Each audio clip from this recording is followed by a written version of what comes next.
Hey there, this is Matt once again, and welcome back to another video. This is another paid request, this time for John the Lindsey. Thank you so much for that. As it's, sorry about everything, it's getting cold, I'm wearing this and all that stuff. But, who gives a shit? John the Lindsey wanted me to talk about, as I turn this down so the audio is not clipping, but he wanted me to talk about Harley's Holiday. Harley's Holiday. It's an episode of the Batman the Animated Series, and it's one of those things where, like I said, watching the show now after Kevin Conroy has passed away uh, makes me appreciate his voice work even more so. And again, I'm not a guy that grew up with the show. Um, as people have mentioned that, it debuted in the early 90s, and again, I didn't have the channels that show was on growing up, but the more episodes I watch, the more I really do appreciate the work, not just the voice cast, but the animation and the shading in certain sequences to really give that atmosphere of Gotham, for it to become its own character. Even some of the more there's still some really nice, striking animation. Trying to invoke that Fleischer Superman feel in some bits of the animation. Now, as the title suggests, this is a Harley Quinn episode. Now, at first, I thought it was going to be like a Christmas episode, because I just assumed holiday. But really, it's about Harley Quinn has been released from Arkham, and it really does seem like she wants to go on the straight and narrow. And interesting that first time we see Batman, him and Robin are bringing in Scarecrow. And she gets out and she's with her two dogs, or I should say her two jackals, Bud and Lou, which of course is a reference to Abbott and Costello from back in the day. She's on roller skates, popping bubble gum. People are freaked out because, it's Harley Quinn. So she goes in to pay for clothes, and she did pay for them, but the security tag wasn't taken off. I guess she doesn't think about that or realize that because they think, oh, you think I stole this? The guard even says, no, no, I just gotta take that thing off. I kind of wish there was a bit more to Harley wanting to go crazy again. I mean, I think it's a bit mundane type of things. Like, some people don't take her as seriously, like this lady who's with Bruce Wayne. And I like that Bruce Wayne, like, they wrote that he's not acting like a dick. He's trying to be nice to her. And she, you tell, is a bit enraptured with him. And he wants to give her another chance. I do like the bit where she's like, wait a minute, I recognize your chin. Oh, you're Bruce Wayne. I've something about that I like. Because I don't like the chin. Sometimes people reference like Dick Tracy, that type of chin and face. Or you can reference Bruce Campbell with that.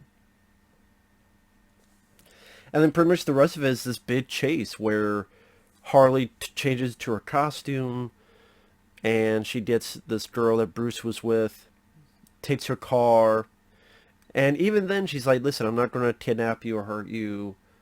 I just technically kidnap you, but I just want to get out of the city and you can go home. And about all these people that come after her. Of course, Batman and Robin coming after her. This bad guy, voiced by Dick Miller, who sadly is no longer with us. Dick Miller, who's been Gremlins. He was in a variety of stuff, especially with Joe Dante. I mean, if you've seen a Joe Dante film, you've seen Dick Miller. He's one of the garbage men in The Burbs. He was the neighbor. And then he got a bigger part, thankfully, in Gremlins 2. He had a big role in Explorers as a helicopter pilot. He did, maybe there's some... That's a whole another thing. I think there's some background to his character, and that was taken out. Explorers is another thing. That's a love-hate movie for me. But great character actor. Nice to have him be a voice in this. It was a nice surprise.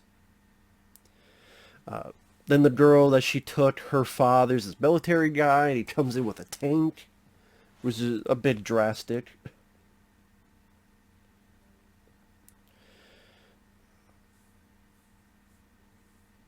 And then you also have the top Bullock after them. You get some nice car chase sequences, some nice visualization of explosions. Sometimes this Robin at one point is fighting some people with fish, and honestly remind me of Chris Farley in Beverly Hills Ninja when he's fighting people with fish. I think you have to use whatever you can, but just the fact Robin's like he really is using it just like Chris Farley would in Beverly Hills Ninja, so I don't know about that. I do like Batman using a stick to fight some goons.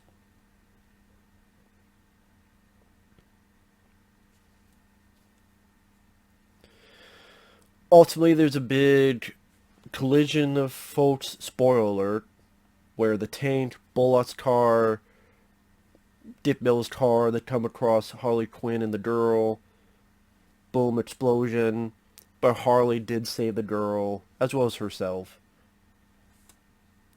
And you do feel bad for her, as she says, I try to be good, I really did. That's why I wish at the beginning we felt even more of her trying. Maybe a little bit more of her trying to do a job, she's told no. Trying to do a job, she's told no. More people being nasty to her. More people being rude to her. Just more and more people to really delve into feeling sorry for this lady who has this peppy personality and has this like real smile turn to like a fake smile and be pushed more and more. It just felt a bit too easy where it's just, okay, a security tag, which again, the security even says, like even that scene, if it said, if the cashier was stupid and didn't the money and all this stuff, and like to really make us feel even more sorry for Harley, I think that would have been a bit better. But yeah, it was kind of a nice episode for Harley, and I would say I think this would have worked as the last role for Harley on the show. I think this type of story sure say. I mean, she pops up in Batman Beyond: Return of the Joker, but I'm just saying for this show. For those who are more expert, let me know. Is this the last time we see Harley Quinn? If not, I think it's a bit of a shame because I think this would have been a nice finale for her character. Because I did like the way it ended, where you spoiler, Bat saves Harley. She's back in her Arkham Asylum, but the doctor says it won't be for too long. Batman gives her the dress she was trying to buy. And I do like the line that he says, well, because she's asking, well, why are you acting so nice to me after the trouble I gave you? Well, I had a bad day once. Because that goes back to the Killing Joke, which wasn't part of the series. I know they eventually did a movie, which I wasn't really big on the movie. I do think the comic was better, but the Joker talked about how he had one bad day, and just like Batman, he had one bad day. Of course, the death of his parents. I do like Harley's line, nice guys like you shouldn't have a bad day. I like they didn't just make her 100% villainous and crazy over again. I like that they gave a little bit of respect to the viewer to just like, never mind, it's a retcon. She was never trying to go straight. She was never... I like they didn't go that cheap route. They could have easily gone to, yep, she's crazy again. She wants to kill Batman again. So that's one thing with the show is they do delve a bit more into the characters compared to some other cartoons. And then she kisses Batman, and then she realizes she likes kissing Batman, and then kisses him even longer. It even tells Poison Ivy, what are you looking at? So again, I think that would have been a nice end to her character where maybe now she, instead of having a fascination with Joker, she has a fascination with Batman. And in a way that helps her turn herself around to get away from Joker. I mean, I guess the ultimate episode would be her actually turning on Joker and choosing Batman over Joker. And, like, she has a choice as she chooses Batman over Joker, and then her slow and steady journey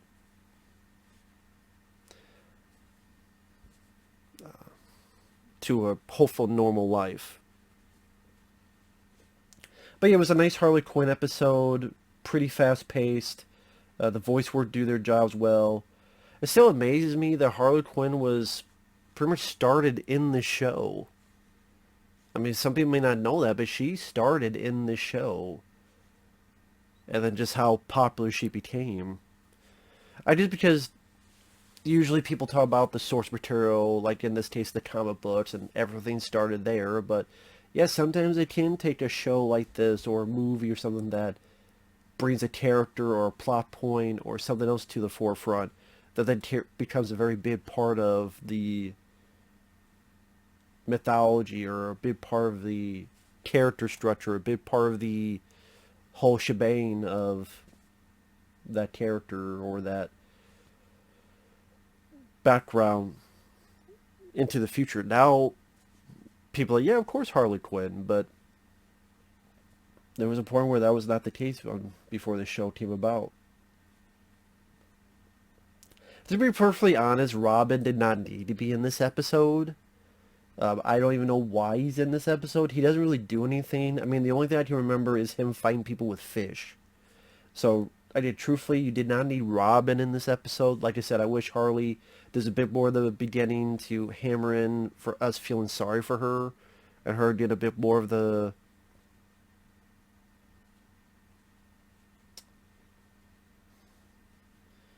getting fucked over, so to speak. But I said it really picked up, fun car chase bit of business. Again, nice to hear Dick Miller's voice in there. That was a nice surprise. He might have been in episodes before, but if so, I forgot about it. And then I said the ending was rather nice, rather interesting. I do like the way they have Batman's reaction to being kissed by her. As I said, Kevin Conroy always does a bait-up job on these, and he is still and will be greatly missed. So, with that said, thanks for watching. Take care. We'll see you guys later. Bye-bye.